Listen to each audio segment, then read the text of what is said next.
Laurent Bourquin, bonjour. Vous avez publié aux éditions L'Harmattan, Europe 3.0, le grand réveil. Vous faites dans votre livre une comparaison intéressante entre la révolution numérique et les deux premières révolutions industrielles. En quoi cette révolution numérique est très différente des révolutions précédentes? Tout d'abord, je crois qu'il faut rappeler que la révolution numérique a pas mal de points communs avec les révolutions précédentes.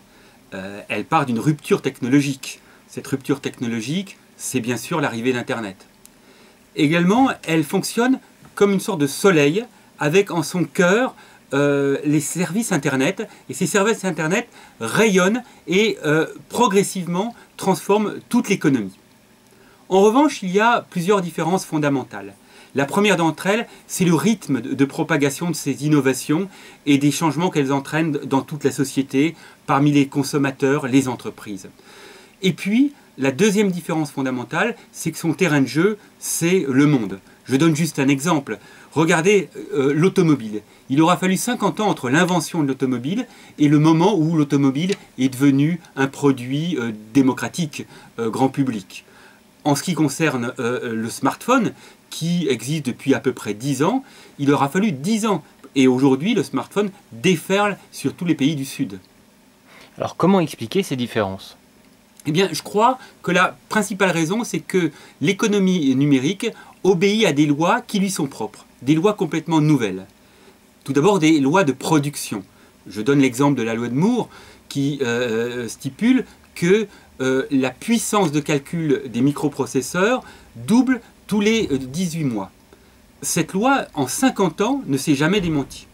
Et puis il y a aussi des lois d'utilité, comme par exemple la loi de Metcalfe. Cette loi dit que l'utilité d'un réseau augmente au carré du nombre de ses utilisateurs. Comment autrement expliquer que Facebook, qui n'existait pas il y a 13 ans, aujourd'hui compte 2 milliards d'amis? Alors en fait, cette révolution numérique, c'est vraiment le triomphe des acteurs globaux. Et l'Europe dans tout ça, justement, l'Europe est le fil rouge de votre livre.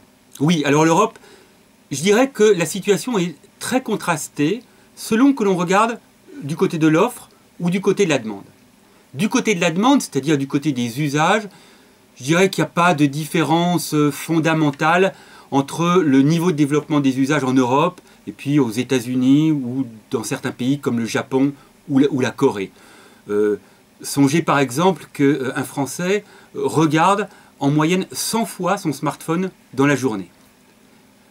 La situation est beaucoup plus contrastée en ce qui concerne l'offre.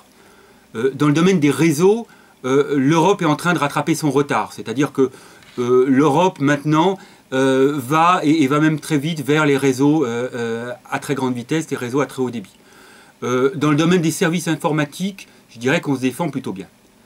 En revanche, dans le domaine des matériels, des équipements informatiques, l'Europe est complètement sortie des matériels informatiques grand public, ne fabrique plus par exemple aucun smartphone.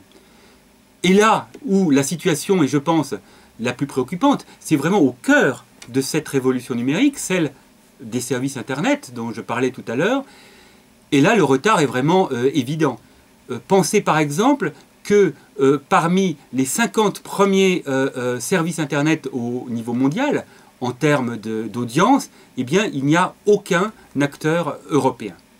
Et j'ai d'ailleurs voulu expliquer dans ce livre pourquoi, par exemple, les GAFA, donc les Google, Amazon, Facebook, Apple, auxquels d'ailleurs il faudrait peut-être ajouter Microsoft, qui à l'échelle mondiale représentent environ 600 000 emplois, eh bien, ils ont une capitalisation boursière qui est largement plus importante que le PIB annuel de la France.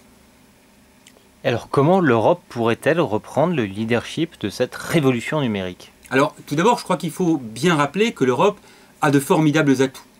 D'abord, c'est un vaste marché de 360 millions de consommateurs, qui, comme je l'ai dit tout à l'heure, étaient des consommateurs connectés, technophiles.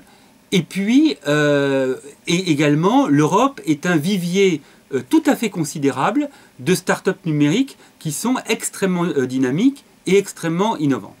Mais je crois que ça ne suffit pas. Je crois que pour regagner ce leadership, il faut que tous les acteurs européens, d'emblée, dès la conception des services, pensent global et pas pensent à l'échelle d'un pays comme la France ou même à l'échelle européenne. Et puis également, je pense qu'il faut que ces acteurs ne cherchent pas à répliquer ou à concurrencer les succès existants, les Google, Facebook, etc., mais cherchent à aller directement se positionner sur les grands défis du futur. Ces grands défis, c'est l'Internet des objets, par exemple, c'est la ville connectée, c'est aussi l'intelligence artificielle.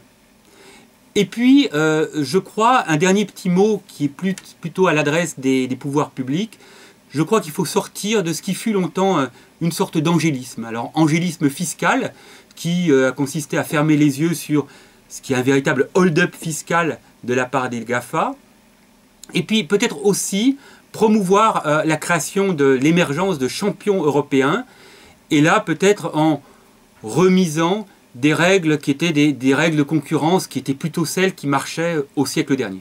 Et puis si j'avais un dernier mot, je dirais aussi avoir de grands projets à l'échelle européenne.